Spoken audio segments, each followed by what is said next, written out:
समय है वो जो एक फिल्म थी। और इस कार्यक्रम में आज आपके साथ मैं हूं आशीष, और नमस्कार के साथ साथ मैं आपको ये भी बता दूं कि वो जो एक फिल्म थी के तहत हम हर रविवार को एक ऐसी फिल्म लेकर आते हैं जो कल भी सुपरहिट थी, आज भी है, और आप उसे बार बार देखना पसंद करते हैं। और ऐसी ही फिल्मों की फेहरिस्त में कई क्लासिक फिल्में भी रहती हैं, रोमांटिक फिल्म्स भी हैं, एक्शन फिल्म्स भी हैं, यानी तमाम तरह के जो शेड्स हैं, तमाम तरह के जो रंग रूप हैं फिल्मों के, वो आपके समक्ष रखे जाते हैं। अब आप इसको कितना पसंद करते हैं तो खैर आपके ईमेल्स वगैरह के माध्यम से हमें पता चल ही रहा है कि इस प्रोग्राम को आप बेहद बेहद पसंद कर रहे हैं।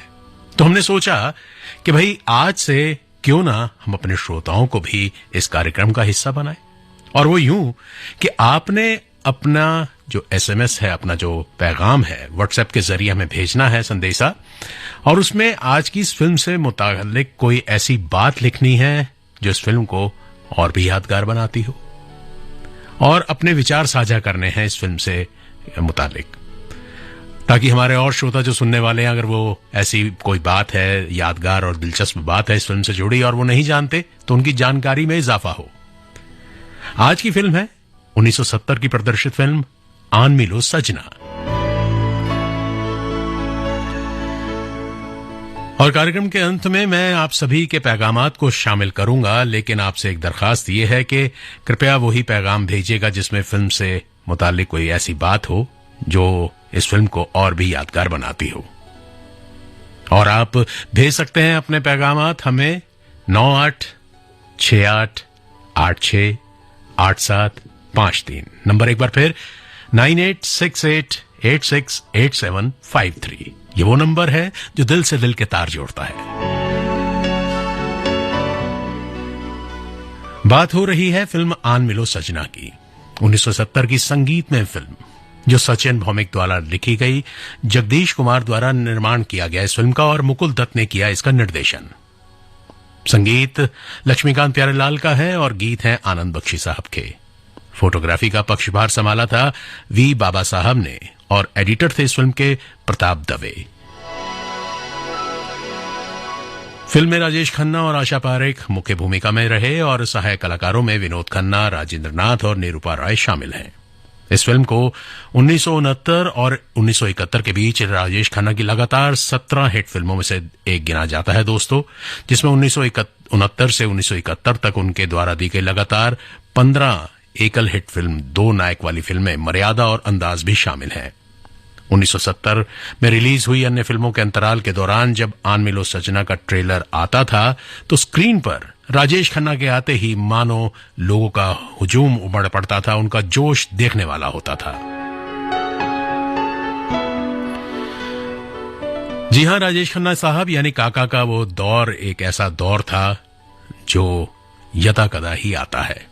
तो आज बात होगी आन मिलो सजना की, उसके गीत आपको सुनाए जाएंगे, और आपके पैगामात से हमें यह पता चलेगा कि जो बात हम नहीं जानते इस फिल्म से रिलेटेड, हो सकता है वो आप हमें बता दें। तो इंतजार है मुझे आपके व्हाट्सएप मैसेज का।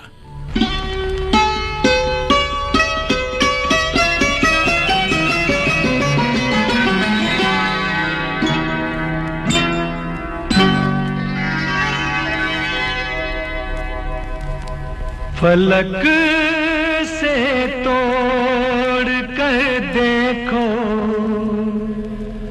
सितारे लोग लाए हैं, मगर मैं वो नहीं लाया जो सारे लोग लाए हैं। कोई नजराना लेकर आया हूँ मैं दीवाना तेरे लिए, कोई नजराना लेकर आया हूँ मैं दीवाना तेरे लिए।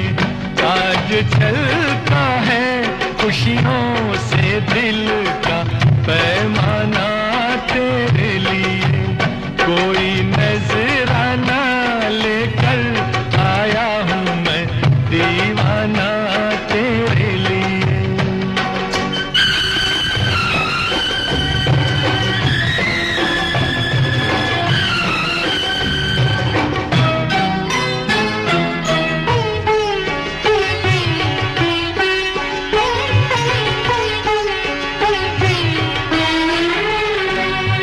सभी के दिलों को ये धड़का रहा है, समा साजे दिल पे गजल गा रहा है। सभी के दिलों को ये धड़का रहा है, समा साजे दिल पे गजल गा रहा है। सारी बातें रुक गई हैं, सबकी आंखें झुक गई हैं। तेरी महफिल में शायर कोई मस्ताना तेरे लिए, तेरी महफिल में आया शायर कोई मस्ताना तेरे लिए। कोई नजराना लेकर आया हूँ मैं दीवाना तेरे लिए।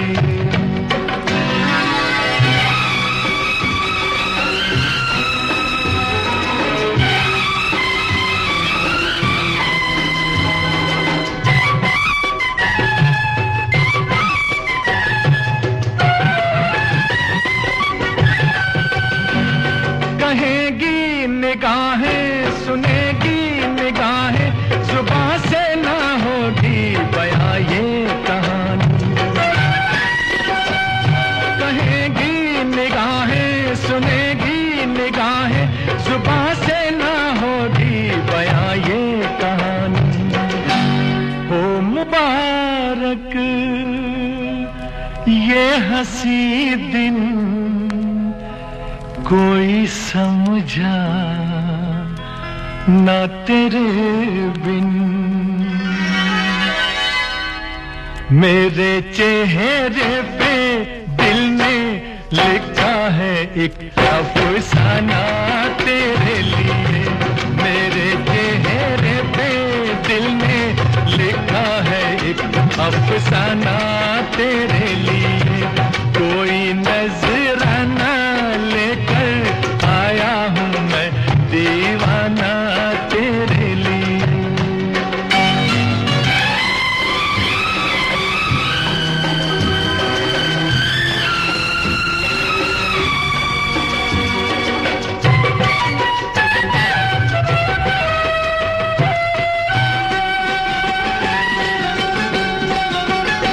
तुझे दुश्मनों की नजर लग न जाए, रहे दूर तुझसे सदा गम के साए। तुझे दुश्मनों की नजर लग न जाए, रहे दूर तुझसे सदा गम के साए। गुनगुनाए तू हमेशा, मुस्कुराए तू हमेशा। गुलशन बन जाए उम्मीदों का हर एक वीराना तेरे लिए। गुलशन बन जाए उम्मीदों का हर एक वीराना तेरे लिए। कोई नजराना लेकर आया हूँ मैं दीवाना तेरे लिए। आज छलका है खुशियों से दिल का पैमाना तेरे लिए।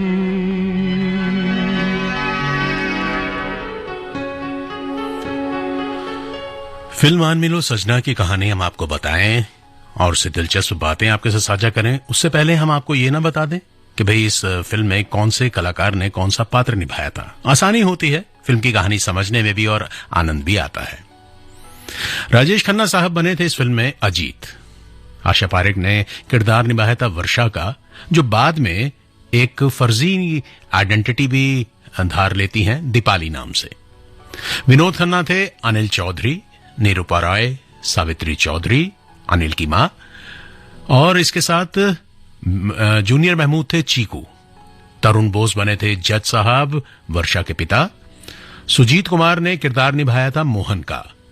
अभि भट्टाचार्य ने पात्र निभाया था रमेश बाबू का, जो अजीत के पिता थे। इंद्राणी मुखर्जी सीता थीं मोहन की पत्नी। दुलारी ने किरदार निभाया कौशल्या देवी का, यानी अजीत की मां का। और चमनपुरी साहब बने थे दीवान जी, बीरबल थे गोवर्धन, और शिवराज ने किरदार निभाया था सुजीत कुमार यानी मोहन के पिता का। सुंदर थे महंगा राम, सावित्री के दूर के रिश्ते का भाई, और राजेंद्र नाथ थे मुफ्त राम मौजी यानी महंगा राम के सुपुत्र। फिल्म की कहानी आपको बताएंगे, लेकिन साथ साथ हम ये भी चाहेंगे कि फिल्म से जुड़े दिलचस्प तथ्य, फिल्म से जुड़ी दिलचस्प बातें आप हमारे साथ साझा करें अपने व्हाट्सएप मैसेज के जरिए 9868868753 9868868753। इंतजार रहेगा मुझे, ताकि इस सफर को और भी यादगार और दिलचस्प बनाया जा सके।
फिल्म की कहानी आनमिलो सजना की शुरुआत करते हैं। सावित्री देवी जो है, सावित्री चौधरी जो हैं, बीमार हैं, बिस्तर पर हैं और विधवा हैं और परेशान रहती हैं दिन रात, क्योंकि उनका एक लौता बेटा अनिल बुरी संगत का शिकार है, बुरे रास्ते पर चल रहा है और मां के साथ ही एक आलीशान हवेली में एक अमीरी जिंदगी जी रहा है। करता धरता कुछ नहीं है। मां को दिन रात यही चिंता खाए रहती है कि कहीं वो पुरखों की जायदाद, पुरखों की बनाई हुई विरासत को तबाह बर्बाद न कर दे, क्योंकि वो जानती है कि अनिल सिर्फ और सिर्फ उसके मरने का इंतजार कर रहा है ताकि वो सारी जायदाद का, सारी दौलत का उत्तराधिकारी बन सके और एक छत्र अपना राज चला सके। हालांकि वो ये भी जानती है कि उसके बाद उसको कोई भी पूछने वाला नहीं होगा, क्योंकि वो इस पूरी जायदाद को कर देगा बर्बाद। उधर अनिल जो है दीवान साहब से, जो उनकी रियासत के दीवान है, उनसे पैसा मांगता है तो दीवान साहब ने मना कर दिया कि पैसा नहीं दे सकते, क्योंकि रानी मां का हुक्म नहीं है। तब वो कहता है कि ऐसा कैसे होगा, ऐसे कैसे चलेगा, मेरे खर्चे कैसे चलेंगे। तब दीवान जो होते हैं वो ही सलाह देते हैं कि देखिए, आपकी मां केवल ये चाहती हैं कि कुल का नाम आगे बढ़े, वंश आगे बढ़े, तो आप शादी क्यों नहीं कर लेते किसी अच्छे घर की सुघड़ लड़की को देखकर। अब अनिल सोचता है कि मां को मनाने का यही एक तरीका है, तो वो क्या करे, कहां से लेकर आए वो ऐसी लड़की जो मां के सामने नाटक कर सके लेकिन असल जिंदगी में अनिल के गले ना बंधे। अभी वो सोच ही रहा है कि उसको अपने दफ्तर में अपनी ही एक पर्सनल असिस्टेंट नजर आती है।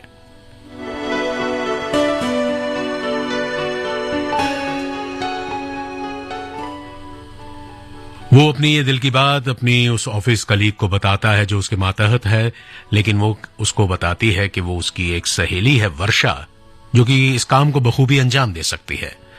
और वर्षा इस बात के लिए तैयार भी हो जाती है।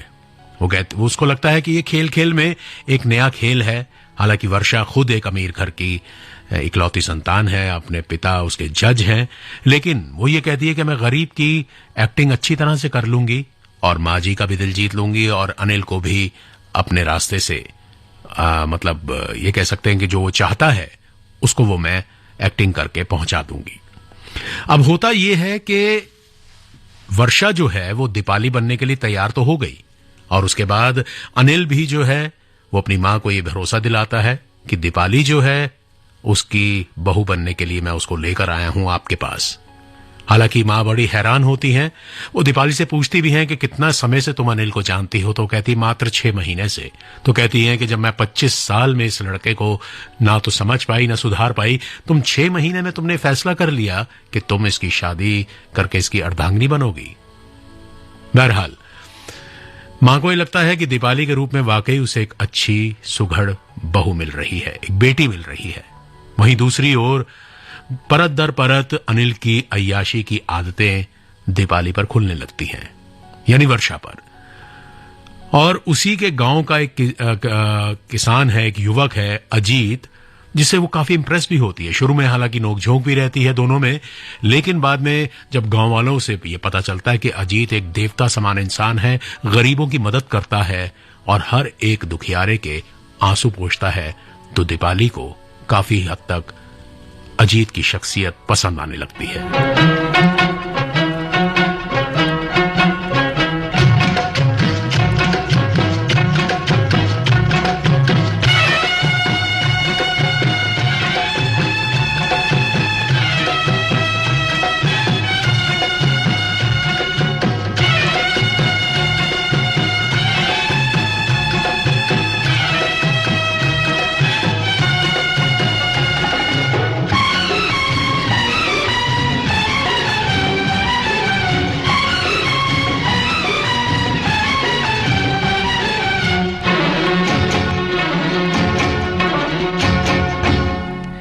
यहाँ वहाँ सारे जहाँ में तेरा राज है, यहाँ वहाँ सारे जहाँ में तेरा राज है। जवानी ओ दीवानी तू जिंदाबाद, जवानी ओ दीवानी तू जिंदाबाद। तेरे ही तो सर पे मोहब्बत का ताज है, तेरे ही तो सर पे मोहब्बत का ताज है। जवानी ओ दीवानी तू जिंदाबाद, जवानी ओ दीवानी तू जिंदाबाद।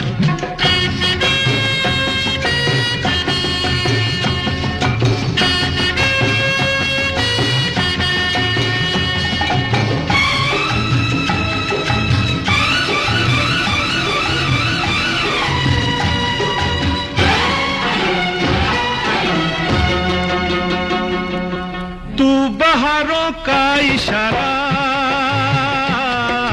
बेसहारों का सहारा, तू बहारों का इशारा, बेसहारों का सहारा। सर पे तेरे हाँ तेरे बोझ है सारा, तेरे जवां हाथों में दुनिया की लाज है, तेरे जवां हाथों में दुनिया की लाज है। जवानी ओ दीवानी तू जिंदाबाद, जवानी ओ दीवानी तू जिंदाबाद।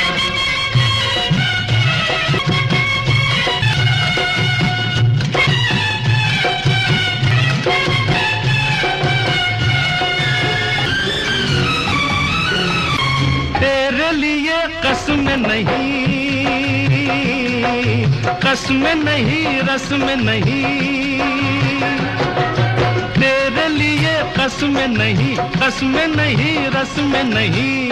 तू किसी के हाँ किसी के बस में नहीं, जुदा सभी रस्मों से तेरा हर रिवाज है, जुदा सभी रस्मों से तेरा हर रिवाज है। जवानी ओ दीवानी तू जिंदाबाद, जवानी ओ दीवानी तू जिंदाबाद।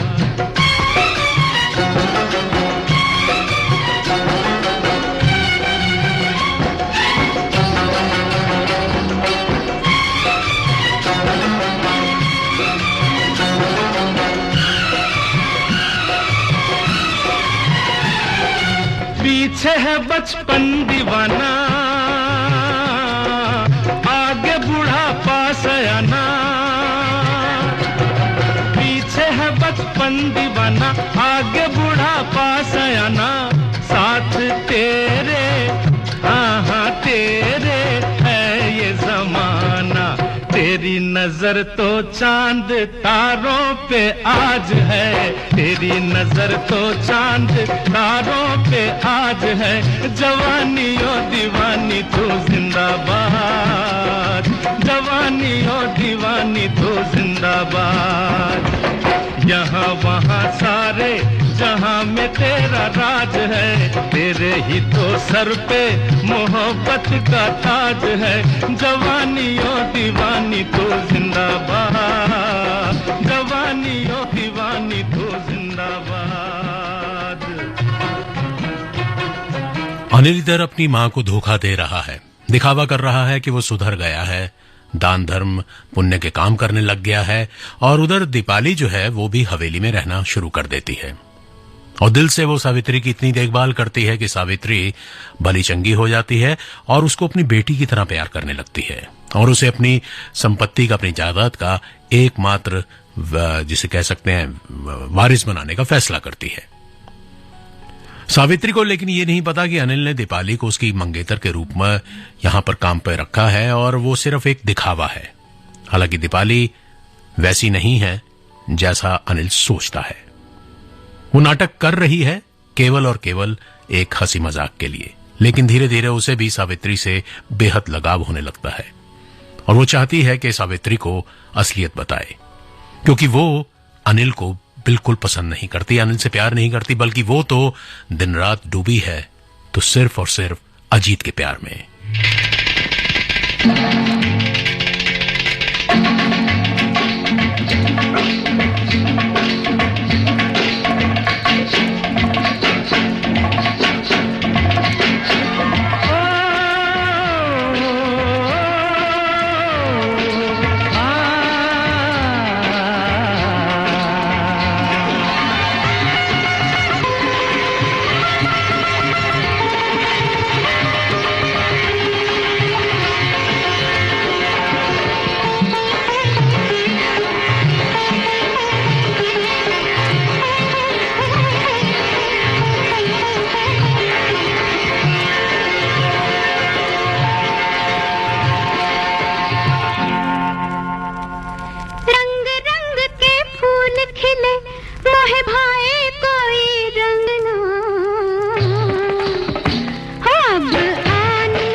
संग पतंगा नाचे,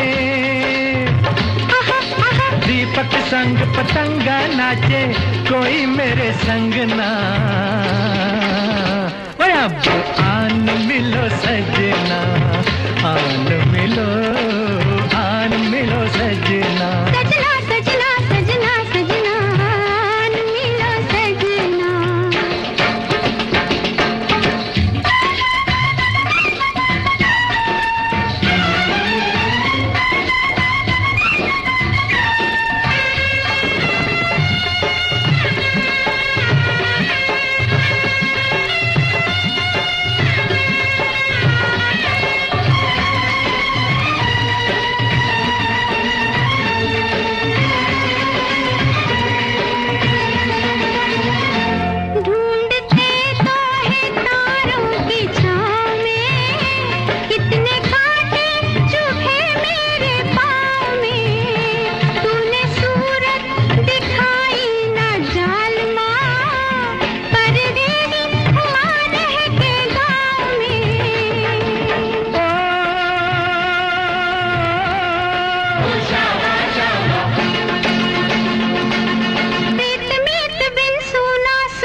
प्रीतम से सब पनहारियां।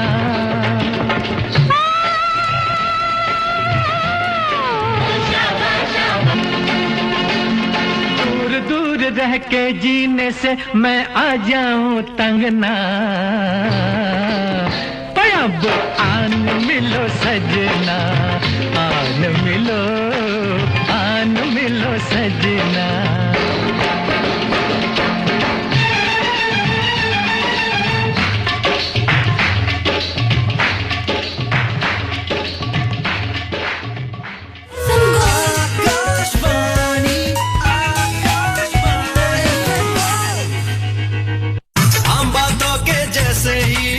HIV पर अरे अपनों से चर्चा हो, शर्म छोड़कर खुलकर HIV पर अपनों से चर्चा हो। HIV पर लेनी है सलाह या मन में आए कोई सवाल तो घबराना छोड़कर 1097 पर कॉल कर।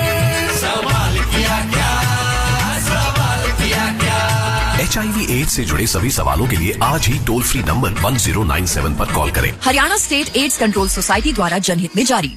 1 घंटे में ट्रेन है मैडम। तो क्या हुआ, मतलब पूरे 60 मिनट है। पता है ट्रेन छूट जाएगी, फिर भी देर कर रही हो। हाँ कर रही हूँ, ताकि आपको टाइम पे मुझे HIV टेस्ट के लिए ले जाने का एहसास हो और हमारे बच्चे की सुरक्षा की गाड़ी न छूटे। गर्भावस्था के पहले 3 महीनों के अंदर HIV और सिफिलिस जांच जरूर करवाएं, ताकि शिशु को HIV और सिफिलिस संक्रमण से बचाया जा सके। सरकारी अस्पताल में HIV और सिफिलिस की जांच एवं इलाज गुप्त और मुफ्त। समय का मोल, HIV पे कंट्रोल। अधिक जानकारी के लिए नेशनल टोल फ्री हेल्पलाइन 1097 पर संपर्क करें। Haryana state AIDS control society द्वारा जनहित में जारी। अगर देखें कहीं कोई लावारिस सामान या किराएदार की है संदिग्ध पहचान, अगर सुने कोई कर रहा है संदेहात्मक बातें या आ रही है पड़ोस से कुछ संदिग्ध आवाजें, तो देर न लगाए, दिल्ली पुलिस को बताएं। 14 547 या 112 पर फोन लगाएं। आतंक और अपराध के खिलाफ लड़ाई में दिल्ली पुलिस की आंख और कान बने। देखें, सुने, बताएं, दिल्ली को सुरक्षित बनाएं। रोहन बेटा, जरा दादी की लाठी लाना। अरे मम्मी, आपको दादी की लाठी की क्या जरूरत पड़ गई? क्या हो गया? बेटा, जोड़ों में बहुत दर्द है, चला नहीं जा रहा। अरे मम्मी, आपको तो बुखार है और जोड़ों में दर्द भी, ये तो चिकनगुनिया हो सकता है। जी हाँ, चिकनगुनिया के लक्षण जैसे तेज बुखार, सिर दर्द और जोड़ों में तेज दर्द हो तो निकटतम स्वास्थ्य केंद्र या अस्पताल से संपर्क करें। चिकनगुनिया से न घबराएं, खुद को और अपने परिवार को मच्छरों के काटने से बचाएं। स्वास्थ्य एवं परिवार कल्याण मंत्रालय, भारत सरकार द्वारा जनहित में जारी। दिल्ली वासियों ध्यान दें, दिल्ली में होने वाले G20 समिट 2023 को मद्देनजर रखते हुए दिल्ली एनसीटी क्षेत्र में paraglider, paramotor, hang glider, UVS, UASS, microlight विमान, दूर संचालित विमान, हॉट एयर बैलून, छोटे आकार के पावर वाले विमान, क्वाडकॉप्टर, विमान से पैरा जंपिंग आदि उड़ाना प्रतिबंधित है। इसका उद्देश्य भारत के खिलाफ आपराधिक, विरोधी सामाजिक तत्वों या आतंकवादियों को रोकना है, ताकि वे इन उड़ानों का इस्तेमाल करके सामान्य जनता, महत्वपूर्ण व्यक्तित्व और महत्वपूर्ण संरचनाओं की सुरक्षा पर खतरा न डाल सके। यह प्रतिबंध 19 अगस्त 2023 से 12 सितंबर 2023 के बीच लागू रहेगा। ऐसा करते पाए जाना धारा 188 के तहत एक दंडनीय अपराध होगा। आइए हम सब मिलकर सुरक्षा का ध्यान दें और इस G20 समिट को अत्यधिक यादगार बनाएं। दिल्ली पुलिस द्वारा जनहित में जारी। प्रिय दिल्ली वासियों, भारत G20 देशों की अध्यक्षता कर रहा है, जिसके शीर्ष सम्मेलन की मेजबानी का गौरव भारत को प्राप्त हुआ है। 7 से 10 सितंबर तक चलने वाले G20 शिखर सम्मेलन में विभिन्न देशों के राष्ट्राध्यक्षों की सुरक्षा और सुविधा सुनिश्चित करने के लिए दिल्ली पुलिस ने विशेषतः इन 4 दिनों के लिए व्यापक व्यवस्थाएं की हैं। कुछ सड़कों और नई दिल्ली जोन में आवागमन प्रतिबंधित होगा, जिसकी जानकारी दिल्ली पुलिस की यातायात गाइडलाइंस में और गूगल मैप्स पर भी उपलब्ध होगी। ट्रैफिक जाम की स्थिति से बचने के लिए दिल्ली यातायात पुलिस का नागरिकों से अनुरोध है कि इस दौरान निजी वाहनों या सड़क परिवहन के बजाय मेट्रो का उपयोग करें। किसी भी आपात स्थिति में ट्रैफिक पुलिस हेल्पलाइन 1095 और आपात क्रिया सहायता समर्थन प्रणाली या 6828 400 604 पर संपर्क करें। अधिक जानकारी के लिए traffic.delhipolice.gov.in पर जाएं। आइए G20 शिखर सम्मेलन को सफल बनाने के लिए हम सब मिलकर अतिथि देवो भव की भावना के साथ आगे आएं और अपनी शानदार मेजबानी से विश्व में दिल्ली एवं भारत की प्रतिष्ठा को बढ़ाने में पूरा सहयोग करें। जय हिंद।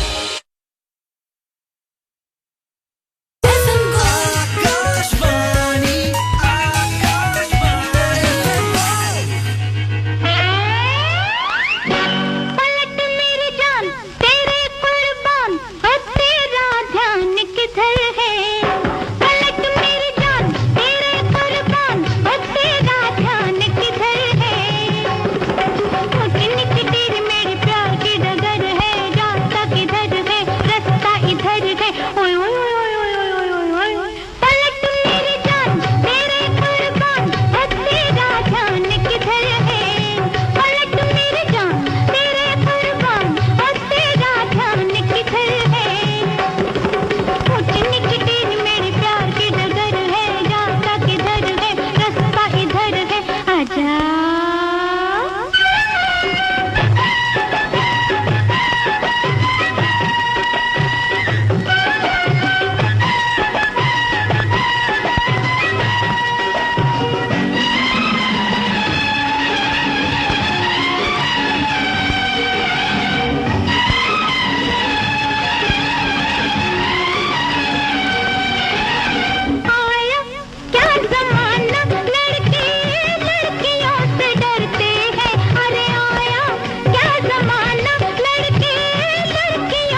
आखिरकार सावित्री देवी पर अनिल की असलियत खुल ही जाती है, क्योंकि अनिल सुधरा नहीं है, केवल एक नाटक कर रहा है। क्योंकि अस्पताल के चंदे के लिए जब वो ये कहती हैं कि एक रकम देनी है, ब्लैंक चेक उसको देती हैं, तो अनिल जो है उसका दुरुपयोग करता है और उस पैसे को अपनी अय्याशी में खर्च कर देता है। तब वो ये फैसला लेती हैं कि मैं बेदखल कर दूंगी अनिल को और सारी जायदाद मैं दीपाली को दे दूंगी। इधर अनिल इस कदर गुस्से में आता है कि उसको लगता है कि सब किया धरा जो है अजीत का है और दीपाली का है। उधर वो अजीत को किसी न किसी रूप में फंसाने के लिए सोच प्लानिंग बनाता है। हालांकि अजीत जो है इस वक्त इन बातों से ऊपर है, क्योंकि वो गांव में अस्पताल के लिए दिन रात जुटा है, गांव वालों की भलाई के लिए जुटा है, और साथ ही साथ उसका एक बचपन का दोस्त, उसका सबसे प्रिय दोस्त मोहन, जो कि इस वक्त पुलिस की गिरफ्त से छुपता फिर रहा है, क्योंकि उस पर झूठा इल्जाम है चोरी का। और उसी बीच अनिल की बुरी नजर पड़ती है मोहन की पत्नी पर, यानी सीता पर, और वो उसकी अस्मत से खेलना चाहता है, लेकिन सीता जो है, जो कि गर्भवती है, वो अपनी खुदकुशी कर लेती है ताकि वो अनिल के हाथों ना आ पाए। और इसका सारा इल्जाम जो होता है बदकिस्मती से चला जाता है अजीत के सर। अजीत पर मुकदमा होता है और मुकदमे के दौरान वर्षा या कहें दीपाली, उसके पिता जो हैं जज साहब जो हैं, वो केस लड़ते हैं उसकी तरफ से।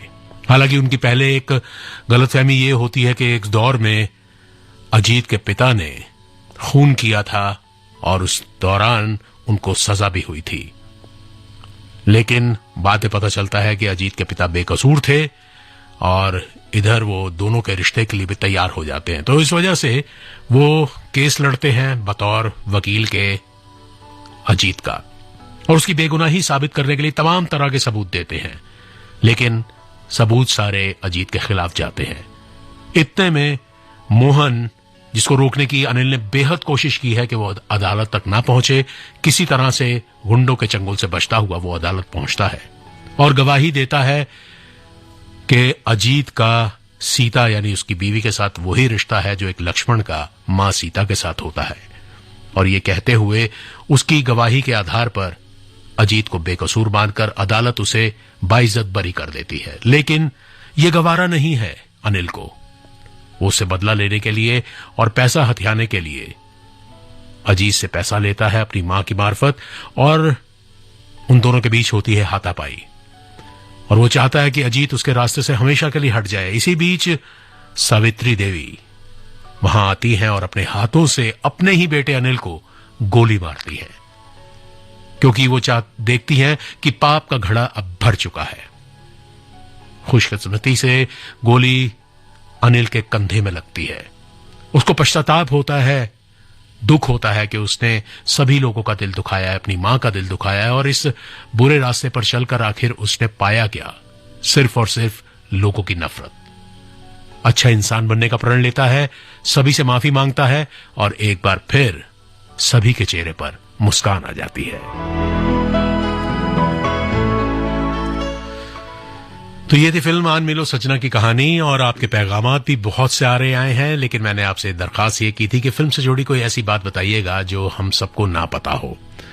तो इस दिशा में हमें जो है पैगाम आया है इसमें, और एक बड़ी दिलचस्प बात इन्होंने हमें बताई है कि अच्छा तो हम चलते हैं गीत जो अभी आप सुनेंगे वो कैसे बना। गीतकार आनंद बख्शी जी, म्यूजिक डायरेक्टर लक्ष्मीकांत प्यारेलाल और जे ओम प्रकाश जी गीत पर डिस्कशन कर रहे थे कि गीत बन नहीं रहा। इतने में बख्शी जी ने कहा कि अच्छा तो हम चलते हैं। लक्ष्मी प्यारे साहब ने कहा कि फिर कब मिलोगे? बख्शी जी ने कहा जब तुम कहोगे। बस इतना कहना था कि आनंद बख्शी साहब ने इस गीत को तैयार कर दिया। ये पैगाम हमें भेजा है परवीन खन्ना ने त्रिनगर दिल्ली से। इसके अलावा भी बहुत से पैगाम आए हैं हमें, और हम उनका भी शुक्रिया अदा करते हैं। और आप सभी को ये प्रोग्राम बेहद पसंद आता है। कमर सादिक हैं, अदील कमर सादिक हैं, और इसके बाद अपना पैगाम हमें भेज रहे हैं केशवपुरम से एस के गर्ग हैं। आपसे दरखास्त यही है, दिनेश कुमार हैं, अनुज कुमार हैं, सोनित कुमार हैं, खयाला से इनके साथ है उमेश कुमार, और प्रकाश राजू पुरोहित हैं तेलंगाना से, और उसके बाद वीरेंद्र गांधी हैं गोहाना से। और इन्होंने भी सभी ने कहा कि ये फिल्म जो है अपने आप में मास्टरपीस फिल्म है और खासकर गीत संगीत और राजेश खन्ना की अदाकारी कमाल की है। और कईयों ने तो कहानी भी बताई है। कहानी तो खैर मैं आपके साथ साझा कर ही रहा हूं। इदरीस सैफी है मुल्ला हेरा गांव से, और आप सभी का बहुत बहुत शुक्रिया। लेकिन अगले हफ्ते से आप हमें जरूर कोई ऐसी बात बताइएगा जो हमारे और श्रोता जानना चाहें, दिलचस्प बात हो जो इस फिल्म को और भी यादगार बनाए। तो इजाजत दीजिए मुझे, लेकिन आप सुनते रहिए FM गोल्ड। 1:10 पर फिर आपसे भेंट होगी। दिल ढूंढता है, पुरसुकून नगमों का एक गुलदस्ता होगा उस कार्यक्रम के तहत, तो सुनिएगा जरूर। अच्छा तो हम चलते हैं, फिर कब मिलोगे? जब तुम कहोगे। जुमेरात को? हाँ हाँ आधी रात को। कहाँ? वहीं जहाँ कोई आता जाता नहीं, वहीं जहाँ कोई आता जाता नहीं। अच्छा तो हम चलते हैं,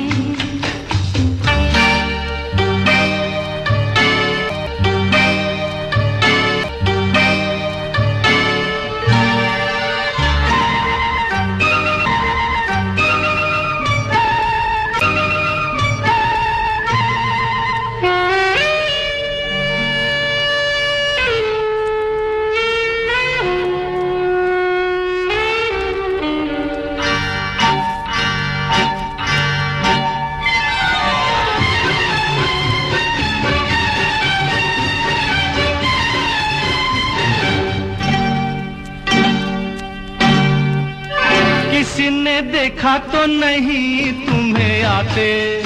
नहीं मैं आई हूँ छुपते छुपाते। देर कर दी बड़ी, जरा देखो तो घड़ी। ओहो मेरी तो घड़ी बंद है। तेरी ये अदा मुझे पसंद है। देखो बातें बातें कर लो जल्दी जल्दी, फिर ना कहना अभी आई अभी जल्दी। तो आओ पास बैठे पल दो पल। आज नहीं कल। क्यों क्यों? आज नहीं कल। ये तो एक बहाना है, वापस घर भी जाना है। कितनी जल्दी ये दिन ढलते हैं। हाय टाटा। अच्छा तो हम चलते हैं, फिर कब मिलोगे? जब तुम कहोगे। कल मिलो या परसों? परसों नहीं नरसों। कहाँ? यही यहाँ कोई आता जाता नहीं। अच्छा तो हम चलते हैं,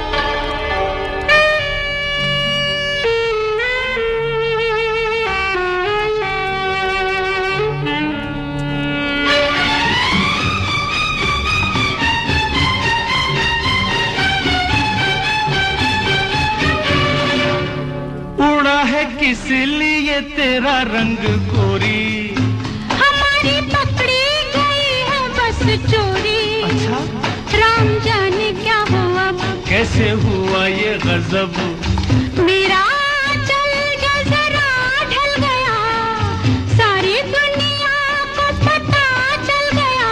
कैसे खेलेंगे अब आँख मिचोली, ले जा आके मेरे घर से मेरी डोली। तेरे घर वाले न कर दे इनकार, सब है तैयार, सब है तैयार। सुन ले फिर दिल की फरियाद, बस बाकी शादी के बाद। पिया देखो दिए जलते हैं।